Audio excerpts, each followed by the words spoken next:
Hello, and we are back right away. No break this time because I'm running behind. Surprise, surprise. No, we've been having some really great chats with my guests so far, and one just got away with us a little bit, but that's okay because there's opportunity to catch up and give every one of our vendors their due diligence for their 15 minutes here.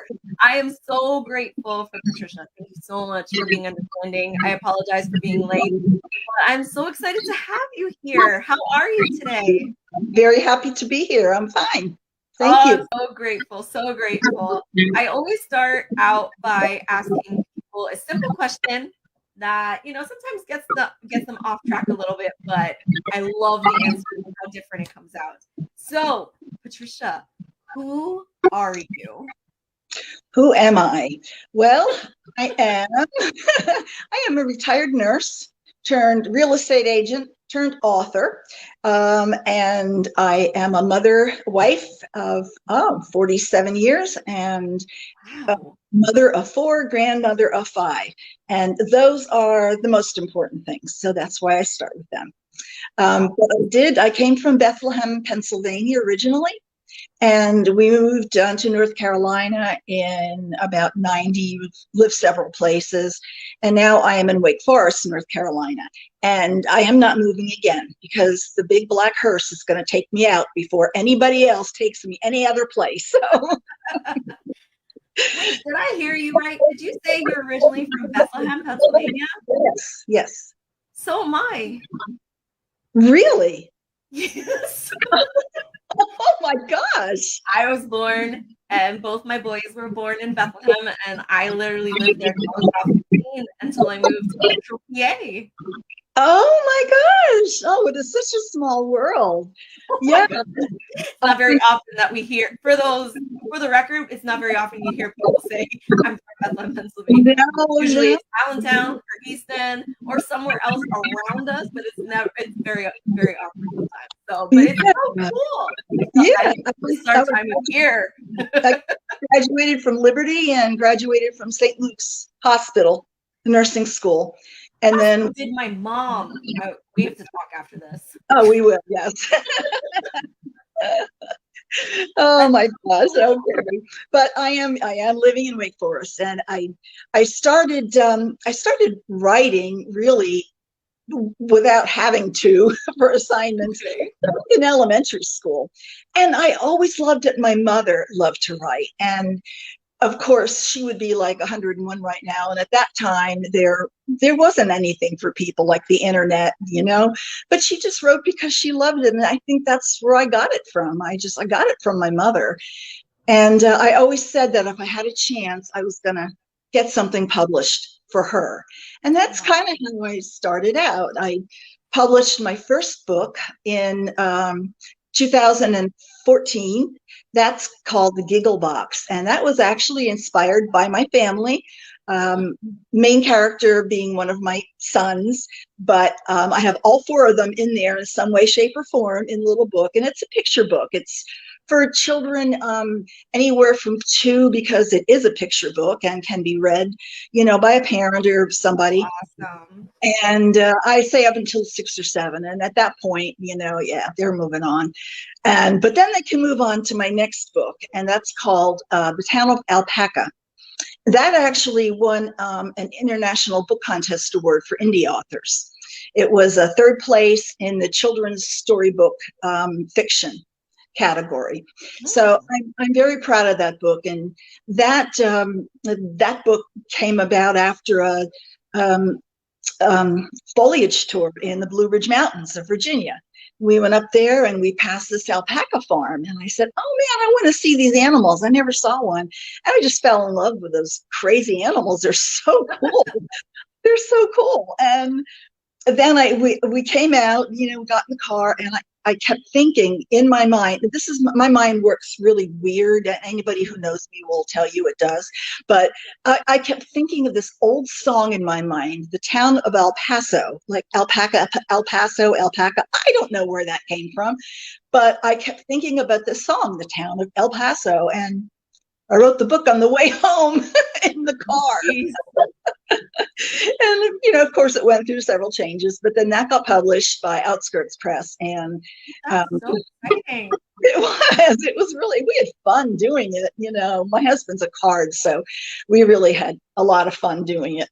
And then I sat still for a little bit until I retired, because I was still working either part-time or full-time in nursing.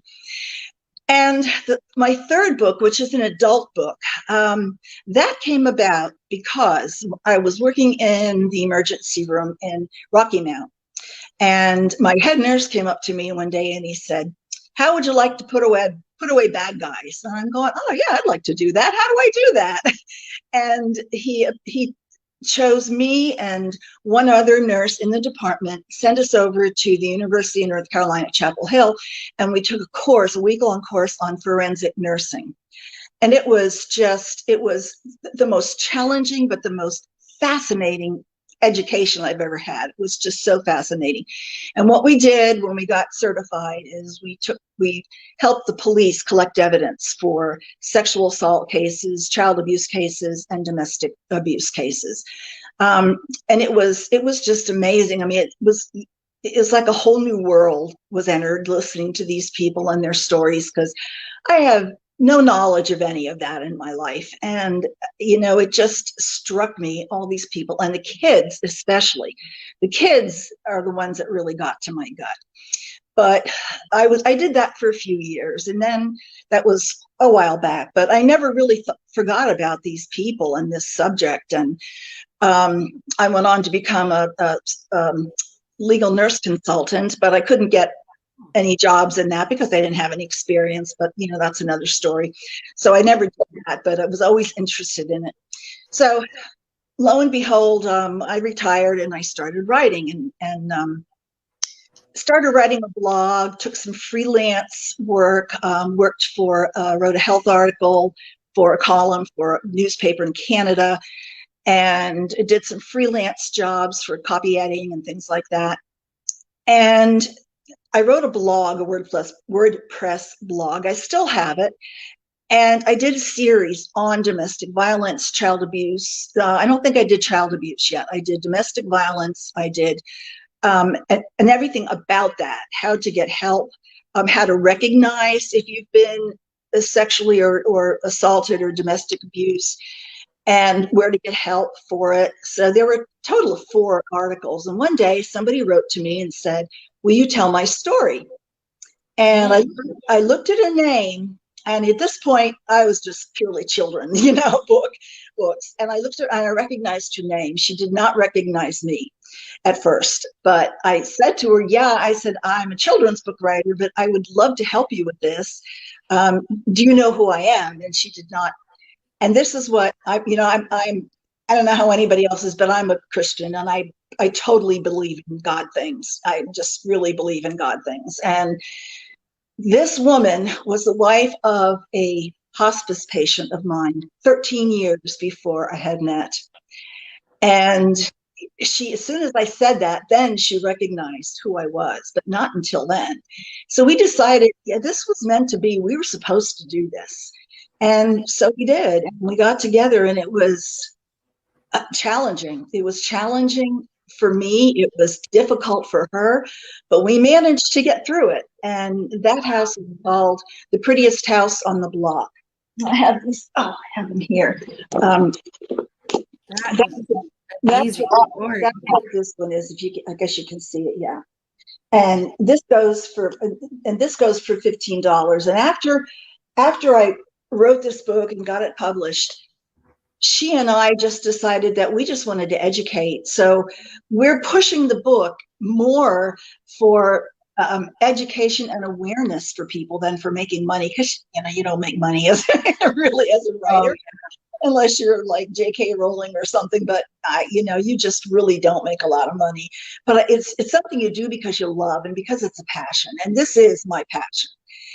Always has been. Just never made money enough. Nursing did. So that's the way it was. But anyway, that's what this book is. And anything I get from my books today, I will donate 10% to an organization in Wake County, North Carolina, called Interact. And it is an organization that helps domestic violence and sexual assault cases, which are mostly women. And I'm not saying they all are, they certainly are not, but they are mostly women. There are some men, but the resources for men aren't as great as they are for women because they're not as necessary. A lot of times it's because men just don't want to come forward because they're ashamed. But it's there. I mean, it is there. And I would have to encourage anybody who is watching, whether you're a man, a woman, a same-sex partner, whatever, it's all the same. And you need to get help. So if you're in any of those situations, you need to get the help. So that's what this is. Here is the first one. This is the Giggle Box. I don't know if I'm getting it right. That's so cute. Yeah. It really is cute. And I was living in Cary at the time, and so my author also, my illustrator also lived in Cary. And that's how I got her, to be my publisher at that time. But she's really good. And this is a story about a little boy who moved to a new town. And he was really unhappy because he didn't know anybody. And he could never smile. And this little boy, another little boy, Davy, who was my son, but anyway, it's all fictional. It's just based on my kids. But in any case, it's all fictional. But anyway, yes. So Davy wants to help him laugh. And so he tries and tries and tries, couldn't do it. And then this pretty little fairy comes in and she uses her magic and she helps Davy help Michael to learn how to laugh and have fun and make new friends. So that's what that is about. And this one, my books, when I write my books have a purpose. I love fantasy myself. I like romance novels. I like all kinds of stuff, but mine, I want mine to have a purpose. I want them to be able to help people and encourage good character traits in the children's books for sure. This is the one, The Town of Alpaca. This one is very timely. I don't know if you're seeing it, but I think so. It's very timely. It has a lot of character traits in it. It's got a lot of diversity because it's about llamas and alpacas. And llamas and alpacas are very much the same animals. They're different sizes, but they're very much the same, but they're very different.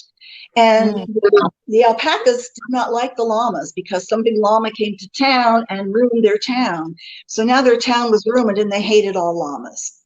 So the llamas came to stay at this little inn one night, and the innkeeper did not want to let them in because they were llamas. And his wife talked him into it, and that was Ellie Alpaca. She talked him into it. And they learned that they could become friends, that they had differences, but they had similarities. And they learned how to work together and built their town back up again. And just basics of the story, but they learned to work together. So it has diversity, friendship, understanding, acceptance, hard work, working together for a common goal. All this is how I write. and that's what I love that.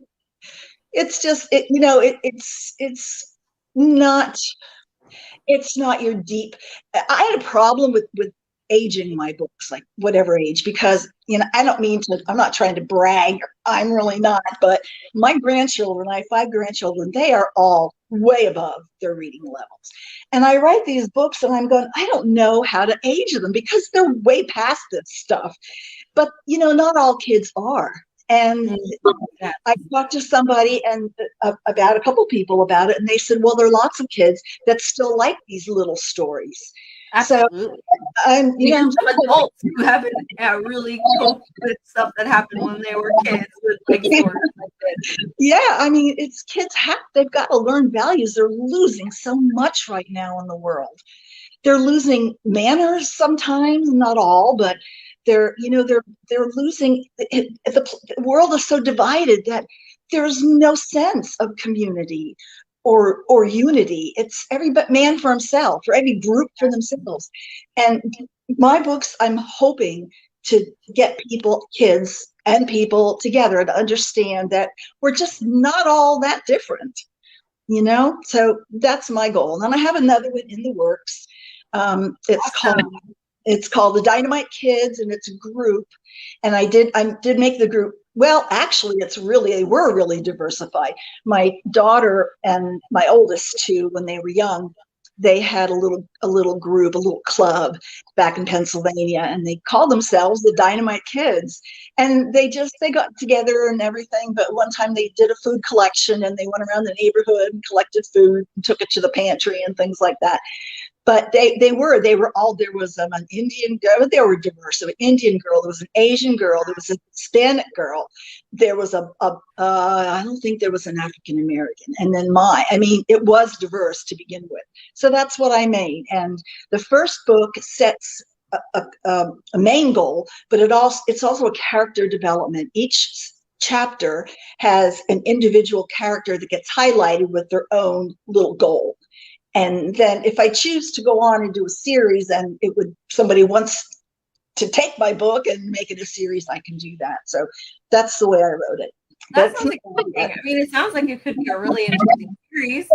Probably a great opportunity to make that something new for you, just one book at a time. But if you have been watching this, even for a small bit, and are at all interested in learning more about Patricia, her books, where you can find them, I can tell you that if you text smallbiz to 717-760-6400, it will take you to our main hub that will have Patricia's beautiful picture waiting for you there with her description underneath it and all the links to find her, including the Amazon link on how to purchase the books. So thank you so much, Patricia, for being here, letting us getting to know you, and telling us all about your amazing books. Well, thank you. I appreciate being here. It was fun. It was very nice to meet you. You're doing a good job with this. Tracy says hi, by the way. She's been commenting the entire time we've been live. Hi, Tracy. Oh, goodness. But yes, so I will leave you all with a friendly reminder that today is Small Business Saturday, and you should definitely today put your community first. We do that by shopping small and supporting local. Have a great day, everyone. I will be right back with my next guest.